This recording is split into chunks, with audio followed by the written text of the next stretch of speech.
Well, thank you everybody for tuning in and watching. I am joined today by Peter Quinn in our Kidder Mathews San Diego office. Peter is a very experienced and knowledgeable investment broker. He has worked on a multitude of interesting transactions, and Peter and I have gotten to work on several transactions ourselves as well. So excited to be here with Peter. Welcome. Matt, good morning. Of course, Matt is an executive vice president up in our Washington or Seattle office. He and I have worked together now for over a year on, as he said, a variety of transactions. So it's been great to get to know Matt and really the power that our company has allowed us to take advantage of. Let's talk about the market. What's going on?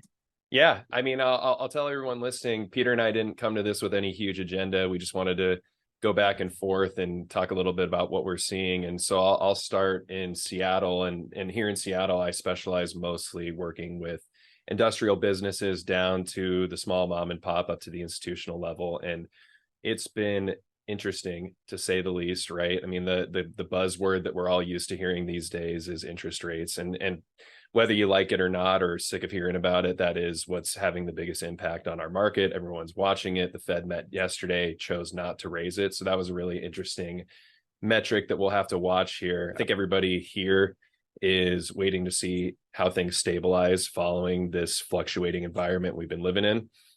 If you boil our market down to two things, it's leasing and sales. Leasing, whether you like it or not, on market conditions, tenants have a lease expiration. So you need to make a decision when that lease expiration is coming. So our leasing activity has remained pretty steady. I would argue volume is definitely down. There's no denying that component of it. But all things said, I think it could be a lot worse. If you'd asked me 12 months ago, I would think that things would be a lot worse. So I'd argue leasing's doing okay. Sales volume is obviously way down. Again, I think everyone's waiting to figure out what the new cost of money looks like and how to make deals pencil. Again, nothing new. We've all been talking about this for a while. So really what's probably coming in 24, our big thought here in the Seattle market specifically is that we still, generally speaking, are a little undersupplied. We're seeing some supply free up because of the environment that we're living in currently. But if things were to stabilize and move forward in a positive way, it's a lot of assumptions that that space will get soaked up, and there isn't a lot in the pipeline to backfill it. So we could actually see our vacancy tick up and then plummet right back down. That'll drive rents up, that'll drive values up, seemingly kind of send us back on that trajectory that we were on for so long. So, I mean, it's anyone's guess at this point. That's kind of my crystal ball. I'm hoping I'm right, but I've been wrong before. So let's just leave it at that. You know, it's interesting. This is not the first potential recession or actual recession that I've operated through. I've been through some pretty punishing recessions over my career. And if this is a recession, it does not feel like one to me. There is, in the Southern California marketplace, very similar metrics to what Matt just explained for the Northwest. Lower volume, certainly on the sales side and on the leasing side. But there is a dearth of product in industrial. And interestingly enough, even though there's been certainly some punishments suffered by the retail sector of the business, there's not a lot of product out there. So shopping centers nationwide, not just in the Western US, are going through a repurposing exercise. It's being executed in our markets, and it will continue to spread throughout the U.S. That is converting legacy national chains, Nordstrom's, Macy's, Sears, into a variety of additional uses, including event style retail and housing. San Diego is where I spend most of my business time. And I found that my sales volume has dropped off, as I mentioned. Leasing has been really terrific. And I'm going to speak for about a minute about a transaction I'm working on. I've got a nonprofit that I've done business with over the last 7 or 8 years. They're looking for an expansion, pretty significant expansion, going from 100,000 to 300,000. And when we started this process over a year ago, there is literally nothing available for them to look at. There was no land. San Diego has consumed almost all of the industrial land that had been available earlier this decade. But today, folks that we had reached out to over the last year are now calling, and they're offering significant discounts to the values that they purported were going to achieve when we started this conversation. So I'm seeing softening in all markets with the least amount of damage in my world in industrial.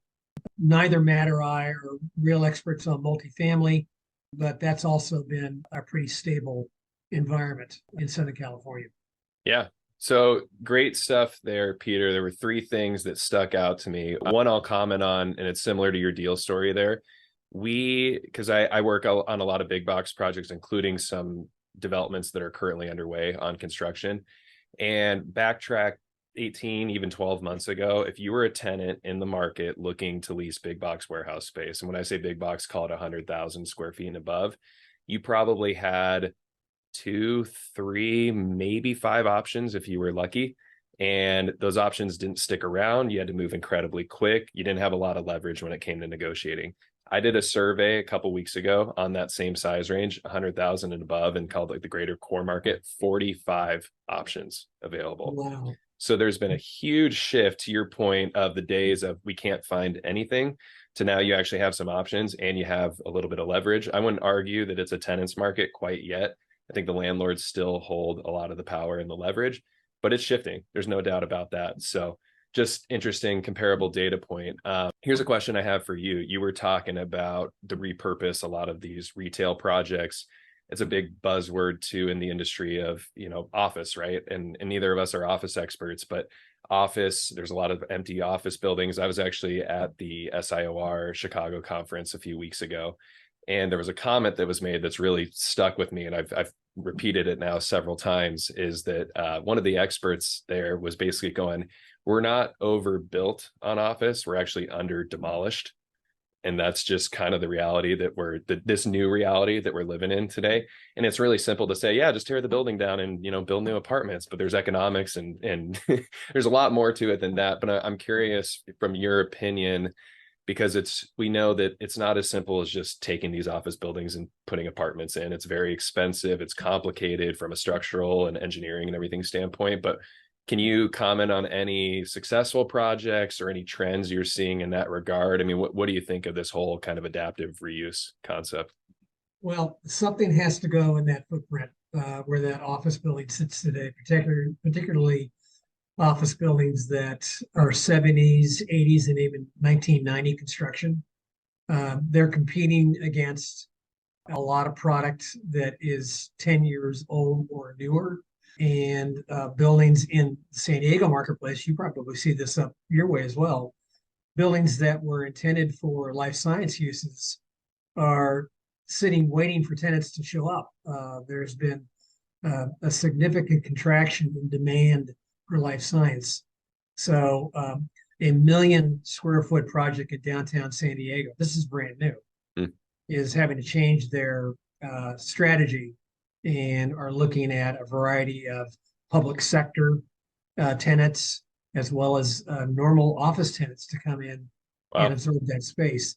Not a lot of conversion has happened in Southern California yet. There's a lot of talk about it, but any development, be it conversion or ground up, is facing the headwinds of financing. And one thing you said in your opening remarks really stuck out to me, and that is what the market's waiting for is stability. So if stability comes at 6% as our Fed funds rate, that's great.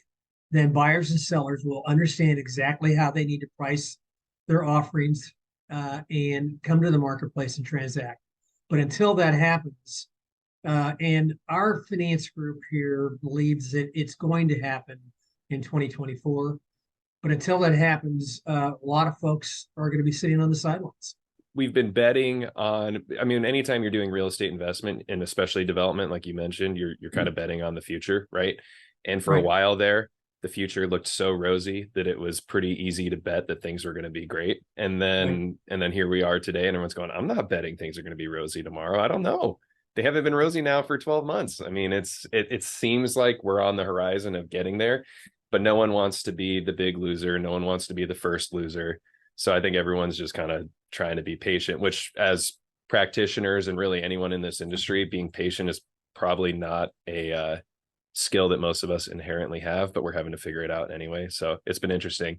Let me ask you this. You were talking about the recessions you've been through, and this one doesn't feel like a recession, or it definitely doesn't feel like anything you've experienced before. And I think if you look back at every recession, they're all different for one reason or another.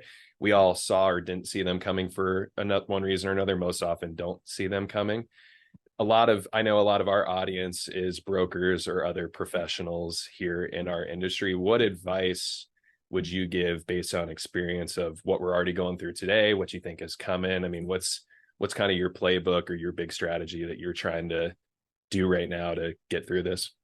Well, I think, from a broker's perspective, which, you and I carry into the office every day, it's, continuing to put in the hard work of understanding where opportunities are going to be in the marketplace, doing that research, solidifying those relationships really at all levels, at the municipal, city levels.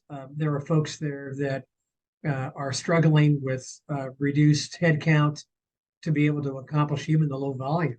The bankers are struggling to figure out what they can lend on.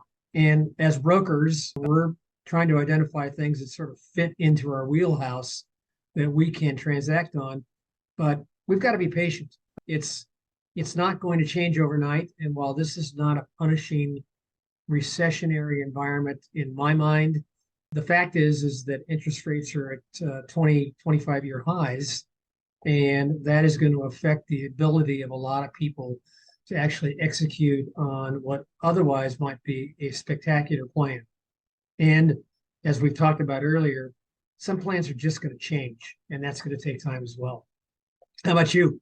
I have a few young brokers in my office who are trying to figure this out, right? And naturally going around to the older, wiser group, trying to figure out, hey, what do I do? What do I do, right? And I think everybody has a different opinion. One thing you mentioned is not sitting on the sidelines, participating, and really, this is our chance. I think as whether you're a broker or even a general consultant in our industry, whatever it is, keep in touch with your clients. I mean, even if you don't necessarily feel like you have a ton of value to add, you probably have more value to add than you realize just in having some of those conversations of the transactions you are working on, how you're getting through them, what your pricing models look like, what do you forecast, how are you underwriting deals right now? I mean, really just staying relevant, putting yourself out there, and not being afraid to call. Like the biggest, I think you would agree with me, a huge discrepancy that everybody across the board is seeing is sellers still want yesterday's pricing, right?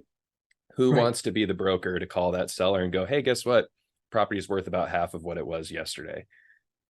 You're the pariah when you have that Right. conversation, right? And I mean, and if you're a reasonable seller, you're not offended by it. You don't like it. You don't like hearing it, but you're not offended by it. And frankly, I'm of the opinion that those that are going out there and having those tough conversations up front, but then providing ideas and solutions or forecasting on how to make the best of it, or maybe the advice is to sit and wait for a minute, or hey, if here's another way to leverage some more value out of your property if you are a seller trying to achieve anywhere close to yesterday, just providing good advice and stick it out there. I mean, that's, to me, if you boil it down to its most fundamental sense, it's just, you just got to keep going. Can't Yeah. For can't let it those, bring you down. those younger brokers that are out there, it's, be an expert. Figure out where to be an expert in the marketplace, because when you can provide market metrics that are not going to affect behavior today, because sellers are going to be frozen until we get some stability in the finance markets. But when they're ready to go, they're going to go. And if you're prepared with relevant market information and taking the risk of making a forecast, I think that office rates are going to be X in a year. Those are the sort of actionable comments and information that are going to endear you to your clients. And our ranks, and it hasn't happened here in Southern California. I don't know what's going on up in the Northwest, our herd is going to get thin. There'll be fewer professionals doing what Matt and I do every day. And those that are sticking to what it is they know and are, putting in the work to become even more informed about what's happening today and what we expect in the future. And there's so much talent around us to help inform us that we just need to take advantage of it. I couldn't agree more. Okay, I'd say in the interest of wrapping this up, I'm going to put you on the spot for two more things. One, you already alluded that you and your internal people believe that the interest rate hikes will stop next year. When do you think they're going to come down? Do you think they're going to come down at some point? And if so, when are you predicting that's going to happen? So here's a really interesting fact. Our finance group has charted the daily Fed funds rate, the daily 10-year Treasury rate over the last 60 years. And of course, there were huge spikes in the early 80s that distort that graph. And I'll send you the graph after the meeting, Matt. The average 10-year Treasury rate over the last 60 years is 5.88. So in their opinion, our finance group, we got a ways to go before we hit stabilization. Feds sat on their hands yesterday. I think that's smart, given where the economy is, where unemployment is. But I do think that we're going to see some stability in 2024. I don't know whether it's going to happen in the second quarter or the fourth quarter, but I think we're going to start seeing things happen. And I mean, literally, and I know you're seeing this too, Matt, I'm seeing drops in property values occur in all sectors, and it's not measurable in quarters, but it's happening month by month. Yep. I tend to agree with you. I think on everything you said, it's been really interesting to me because backtrack 12 months ago and everyone's like, oh, the hikes will be done in 23 and rates will start dropping in 23. Well, fast forward today and guess what? It's the opposite, right? And I still am hearing across the board, yeah, the rates will start dropping again, towards mid to late 24. I don't foresee that happening for all the reasons you mentioned. I mean, look at historical trends and what's the whole point of why we're experiencing this right now. I could see 24 being the year that the Fed maybe, and we all know that they can come out and say one thing and then do another the next day anyway, but maybe they actually come out and declare that, okay, we're done raising rates. We're not going to be doing this anymore. But are we going to see rate drops come next year? I don't think so. I think 24 is going to be, call it our stabilization year. And then maybe come 25, if the whole purpose of this starts to go into effect as desired, well, then maybe we'll start seeing some change there. But seemingly we're never going back to the days of the quote unquote free money. And we're probably going to be hanging around this area for a while. So with that in mind, what do you think, given what we just talked about, what do you think is the most interesting thing that's going to come specifically out of the San Diego market, maybe come next year? What trend are you seeing? Any cool projects? I mean, what are you looking forward to next year? Well, as you mentioned at the beginning, I focus on investment, primarily development. There is going to continue to be a push, albeit more subtle, into infill development in the San Diego marketplace. We don't have a lot of open parcels of land that are unentitled or otherwise underutilized. And so it's going to be finding opportunities to repurpose, being the wrong word, because these old industrial buildings are just simply going to get torn down. These old apartment buildings are going to get torn down, and the units are going to be multiplied on that same parcel of land. And that's actually been, I think, the strong point about San Diego is that it continues to provide development opportunities. You just have to refocus on your target. And master plan is not in our future. It's all going to be infill. So yeah. What do you see, Matt, as being a significant factor in influencing what is going on in your specific marketplace? I think the number one thing is our population growth. And I'm sure you're experiencing this in San Diego to a certain degree. I think California gets the bad rap right now of everyone's fleeing California, but San Diego, I got to imagine specifically, is probably following a trend the other way. And Seattle is definitely still benefiting from a huge influx of people moving here. So you take that into account and you look at our housing supply, we're severely undersupplied on housing. And so you mentioned development. Development is on pause right now, I'd argue, across the board, because no one can figure out how to A, make it pencil, and B, go get the financing to make it work. My opinion is that we're going to still have all these people moving here. We already know we're short on housing. And seemingly, once we can get to this point of stabilization where everyone feels comfortable on how to price things and get financing, there's going to be a development boom, because we already know we need the housing, just no one can figure it out right now. To your point, we're going to see a lot of old projects scraped and built new. On the industrial side, same thing. We've had a healthy development pipeline, but that's drying up right now. And then fast forward, when demand really starts to ramp up again, everyone's going to hit the panic button, like, oh God, we got to build, and we got to build yesterday. And so we're going to see another development boom. I think there's a lot of good things on the horizon. We've got to be patient and watch, but that's really the driver. It's the population growth. People want to be here. Businesses want to be here. It's just, we got to get over this hump that we're going through right now. And then seemingly it's, I think things look pretty good looking forward. Just when? That's the big question. It's a little foggy, right? I mean, we can't actually see what's ahead, but it feels like there are going to be opportunities. And again, in my infill residential land pipeline and in the marketplace, our projects take 2 to 3 years to get entitled.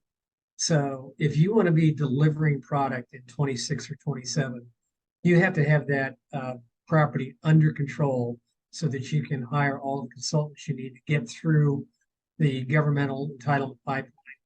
And that's not going to slow down. I've got 2 key parcels that are coming to the marketplace next year that'll be coastal, more demand than there's supply for sure. A couple of factoids. I heard this yesterday. San Diego experienced a 4.3% increase in housing value year to date.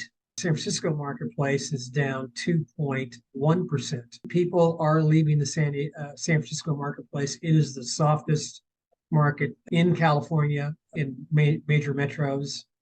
But San Diego continues, as you mentioned about Seattle, to be a place that people want to be. Well, you have the sun, you have the beach, you've got great activities. I mean, who can blame you, right? Yeah, really appreciate you taking the time to get together. Thank you. No, it's always a pleasure chatting with you. I always appreciate your insights. You're an expert, and I always learn a lot from our conversations. So we'll look forward to doing this again here soon. And in the meantime, go out there and make some deals happen. Yeah, you too, man. Take care, bud. Bye-bye. You too.